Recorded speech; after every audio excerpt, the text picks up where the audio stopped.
Hey there, welcome back to my channel. If you're new here, I'm Alicia. Today's video will be a reading update, what I've read so far, what I'm in the middle of, and what I plan to pick up next. So let's get right into the video.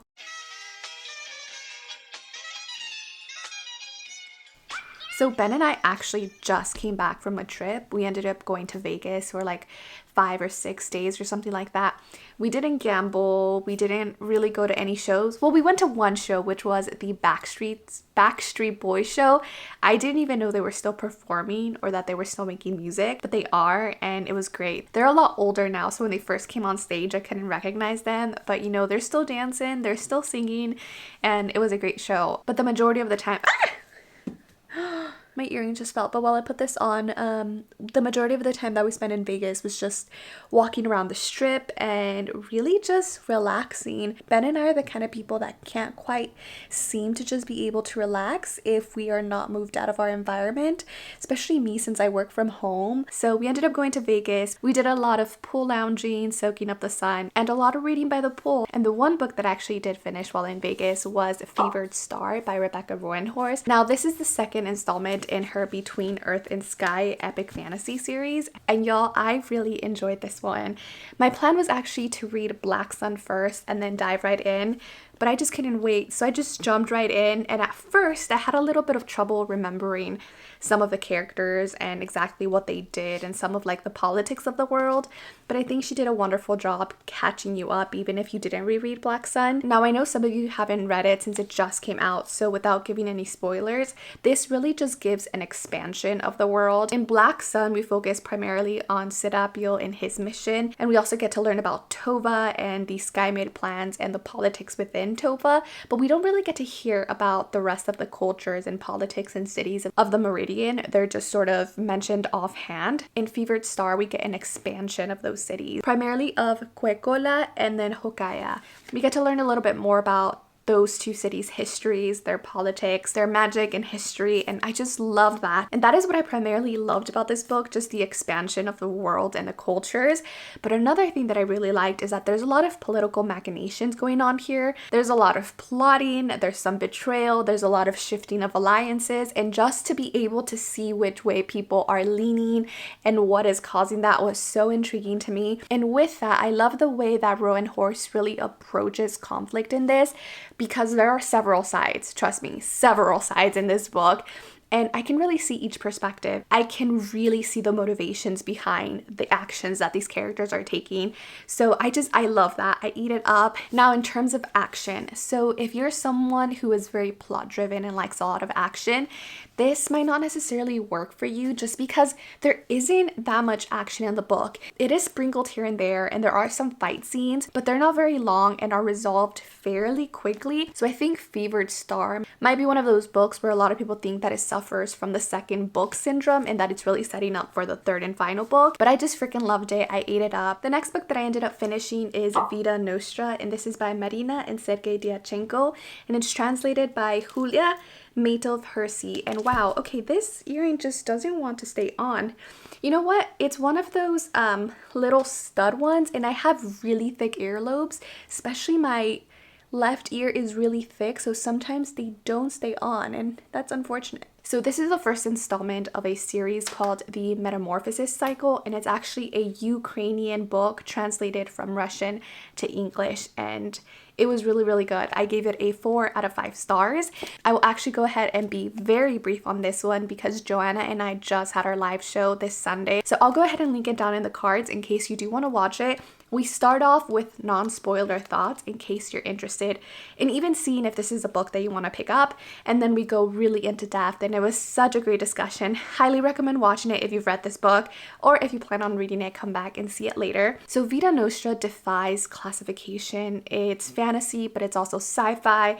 It has elements of horror and dark academia, and at the core of it, we're following this teenager named Sasha, and we start off with her and her mom on vacation, but she starts to notice that this man is following her, and it's really creepy and she's weirded out, but her mom seems to pay no attention to this. Eventually, her and this stranger meet, and he starts to ask her to do really strange stuff, which she can't really refuse because she's afraid of this man. And so she starts performing these tasks, and once she's done, she ends up throwing up gold coins that she keeps collecting. This man later shows up at her home and lets her know that she's been admitted into this very special school called the Institute of Special Technologies. A school where the texts don't really make sense. It's a very grim and dark place where students are really tested and in a way coerced to participate. And that's all that I really want to say. I think that if you like dark fantasy, you would definitely like this. If you like Russian literature or dark academia, give this a go. You might also really like it. And if you're someone that really likes to think about philosophical and metaphysical and esoteric things, this will definitely go ahead and work out for you. The plot is a little vague. We only ever know as much Sasha knows. Really, really enjoyed it, and it's one that I think has really high rereadability because there's just so much to unpack in this book. So that was Vita Nostra. So those were the 2 books that I ended up finishing this week. I'm actually currently in the middle of Exhalation by Ted Chiang. This is a collection of science fiction short stories. I believe I'm currently in the middle of the 4th short story. And y'all, I haven't finished it, but this is one of the best short story collections that I've ever read. It's an amazing short story collection. There are a lot of philosophical topics that are explored in this one. And I think the author does an excellent job at presenting these short stories in a very concise but yet meaningful way, and also in a way that's very digestible. So far, I haven't had any trouble understanding or grasping any of the stories. I just hope they continue to be as good as the ones that I've already read because they are so good. So I plan to go ahead and continue reading Exhalation, and hopefully I will finish it by the end of next week. The next book that I'm in the middle of is Empire of Pain: The Secret History of the Sackler Dynasty, and this is by Patrick Radden Keefe. This is a nonfiction book that focuses on the opioid epidemic here in the United States, and it's a very harrowing account of the Sackler family and their involvement in the opioid crisis. And it is a huge book, so I wasn't quite able to finish it before my hold expired. I made it to 77%. I'm just waiting for it to become available again. That way I can go ahead and finish it. So that's one that I will pick up as soon as it's available again. Now, in terms of what I plan to read next, once I finish Exhalation, I'll actually be jumping into The Rooftop by Fernanda Trias, and this is translated by Annie McDermott. Fernanda Trias is actually from Uruguay, and this is the book that I plan to read this month for my Latin America reading project. If you're not familiar with it, I'll link the video down below. But essentially, I'm trying to read one book every single month from a different Latin American country until I end up reading one book from each Latin American country. This month is Uruguay, so I do plan on reading The Rooftop right after I finish my next book. I just briefly wanted to show you my bookmark. It's more of a postcard, but I love using postmarks as bookmarks because they're just so cute. So a really quick blurb from the back. The Rooftop is a claustrophobic foray into freedom, paranoia, and motherhood, and a vision of the slender threads that bind us to civilization. That's all I want to know, and that's all I need to know. It's a pretty short novel. It's only about 112 pages. So you know what? I can probably finish this in about a day, but I'm really excited to read this book and tell you all more about it. I don't want to commit myself to too many books, but I did just get in the mail a pre-order that I was really excited to read this year, and that is An Arrow to the Moon by Emily X. Arpan. I ended up reading The Astonishing Color of After late last year and absolutely fell in love with her writing style, with her storytelling, and the emotions that Emily X. Arpan puts into her books. So as soon as I knew that she was coming out with a different book, I knew I had to have it. I believe this is loosely inspired by Romeo and Juliet, so we'll see how it goes. I know this is an unpopular opinion, but I'm not the biggest fan of Romeo and Juliet.